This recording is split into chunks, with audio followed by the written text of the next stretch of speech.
Assalamualaikum warahmatullahi wabarakatuh. Salam sejahtera bagi kita semua. Baik, di sini pertemuan yang kedua, yang pertama ya, untuk kelas 3 belajar tentang atletik atau pengertian dan sejarah atletik. Pengertian atletik. Untuk yang pertama mengenai olahraga atletik, yakni mengetahui tentang pengertian atletik. Di dalamnya terdapat beberapa olahraga gabungan yang membutuhkan ketahanan fisik. Misalnya seperti lari, melempar, lompat, dan jalan. Dari segi etimologisnya, olahraga ini berasal dari Yunani yakni atlo, artinya perlombaan atau kontes. Beberapa pendapat mengatakan jika atletik merupakan jenis olahraga fisik yang menggunakan lintasan dan lapangan, sehingga beberapa olahraga pun termasuk seperti jalan, lari, dan lompat. Untuk olahraga atletik ini kita membutuhkan fisik yang kuat, ketahanan, daya tahan tubuh. Baik, kita masuk sekarang ke sejarah atletik. Pada saat itu, kegiatan Olimpiade di Yunani pada tahun 776 sebelum Masehi. Perlombaan lari saat itu adalah satu-satunya yang diperlombakan sehingga diciptakanlah organisasi formal pada abad ke-19. Dimulai diadakan latihan reguler di beberapa sekolah di Eropa.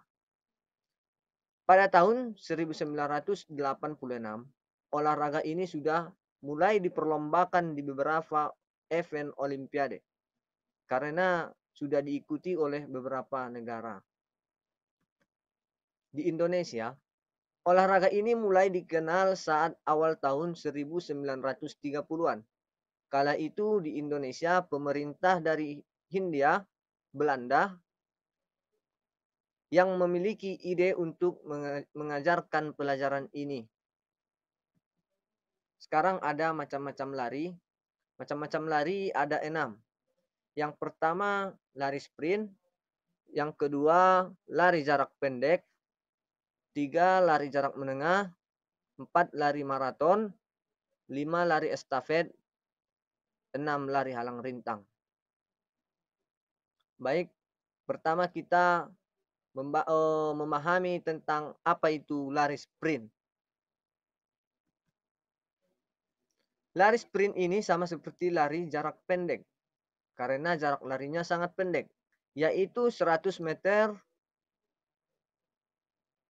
Lari sprint terkadang dipisahkan dengan lari jarak pendek. Peraturannya pun sama dengan lari jarak pendek. Yang membedakannya adalah penggunaan stamina atau tenaga serta nafas yang dibutuhkan. Sekarang lari jarak pendek. Macam-macam lari memiliki jarak tempuh, misalnya lari jarak pendek. Sesuai namanya, lari jarak pendek berarti cabang lari yang memiliki jarak pendek, yaitu antara 100 meter hingga 400 meter. Peserta atau pelari dapat berlari sekencang mungkin untuk segera sampai di garis finish dan menjadi pemenang. Di perlombaan lari jarak pendek ini, siapa yang lebih cepat sampai di garis finish, dialah yang menjadi pemenangnya. Jaraknya antara 100 meter hingga 400 meter. Baik, masuk kita ke lari jarak menengah. Lari jarak menengah merupakan lari yang memiliki trek lebih panjang dari lari jarak pendek. Jarak yang perlu ditempuh yakni 800 meter sampai 1.500 meter. Perbedaan lain terdapat pada teknik menepakkan kaki di permukaan lintasan yang bertumpu pada bagian ujung tumit sambil menolakkan tapakan dengan menggunakan ujung kaki. Ya, kita perhatikan gambar yang ada di layar. Ini dia cara menapakkan kakinya. Kita doakan sama-sama supaya proses belajar kita normal, agar kita tidak terhalang untuk mempraktekkannya di lapangan. Baik, sekarang lari maraton. Lari maraton sering disebut lari jarak jauh, yang memiliki jarak tempuh sejauh 3 km sampai 10 km. Lari maraton merupakan cabang lari yang cukup populer. Hal ini dikarenakan cabang lari maraton digemari banyak orang. Karena memiliki jarak tempuh yang jauh, tidak jarang yang tertantang untuk berprestasi dalam olahraga ini. Namun, tak jarang juga lari ini menyebabkan mereka merasa letih, lelah, dan dehidrasi. Khususnya bila stamina tubuh kurang baik.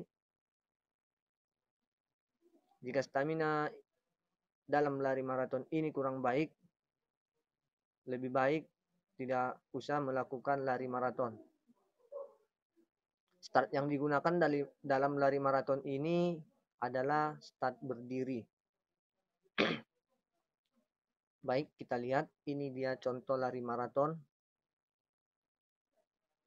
Setiap pemain lari maraton, pelari lari maraton harus memiliki stamina ketahanan tubuh yang kuat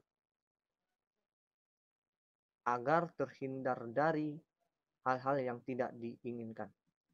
Baik, sekarang kita masuk ke lari estafet. Lari estafet merupakan lari yang kerap diperlombakan dalam berbagai ajang olahraga, termasuk dalam olahraga atletik. Lari ini sering disebut juga dengan lari sambung yang melibatkan satu tim. Tim biasanya berisi 4 orang pelari secara sambung-menyambung, sembari membawa sebuah tongkat estafet untuk diserahkan kepada pelari berikutnya. Jaraknya lari estafet biasanya 100 meter sampai 400 meter. Jika ditotal, jarak yang harus ditempuh 4 kali 100 meter atau 4 kali 400 meter. Setiap pelari, setiap tim, setiap regu ada 4 orang. Setiap orang jarak jauh yang harus ditempuh 100 meter. Jadi 4 orang berarti 4 kali 100 meter. Begitu juga dengan 4 kali 400 orang. Setiap pelari memiliki jarak tempuh 400 meter. Hingga terjadilah 4 kali 400 meter. Pelari terakhir membawa tongkat sampai ke garis finish. Siapa yang terlebih dahulu sampai di garis finish, dialah pemenangnya. Ini dia gambar saat memberi dan menerima tongkat lari estafet.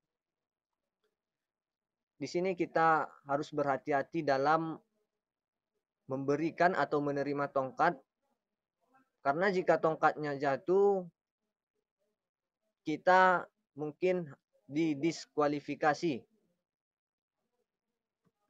Oke, cara kerjanya. Pelari pertama memulai di garis finish sembari membawa tongkat. Kemudian dia menuju pelari selanjutnya yang akan berlari setelah menerima tongkat dari pelari sebelumnya. Begitu seterusnya hingga tongkat berada di tangan pelari keempat yang mencapai garis finish. Ini dia contohnya. Siapa yang lebih cepat, dia yang menang. Di sini perlu berlatih yang bagus. Di sini juga perlu tenaga, stamina, kekompakan tim. Setiap tim ada 4 orang. Sekarang kita masuk ke lari halang rintang.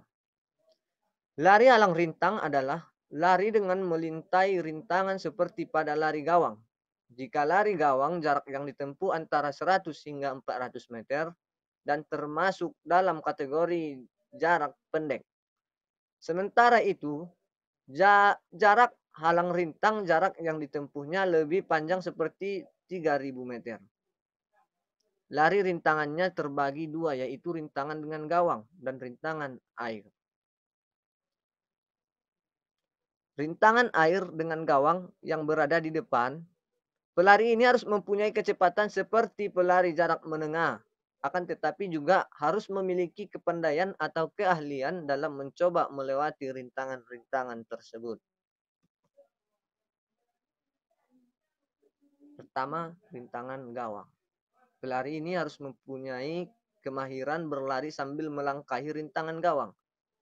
Hal terpenting setelah melewati gawang, para pelari tetap dapat menjaga keseimbangan tubuh dengan sebaik-baiknya. Ini dia contoh gambarnya. Di sini setiap pelari harus memiliki ketahanan, daya tahan tubuh, ketahanan otot, fisik. Karena di sini berlari sambil melewati atau melompat rintangan. Dan ini dia rintangan dengan air. Ini dia contoh gambarnya. Di sini rintangan dengan air ini lebih berat dia rintangannya daripada yang gambar sebelumnya ini. Terima kasih. Jika ada yang kurang jelas di materi kita tentang atletik ini, silahkan ketik di kolom komentar. Pada Tuhan Bapak mohon ampun. Pada kalian saya meminta maaf. Fi sabilil haq wastabiqul khairat.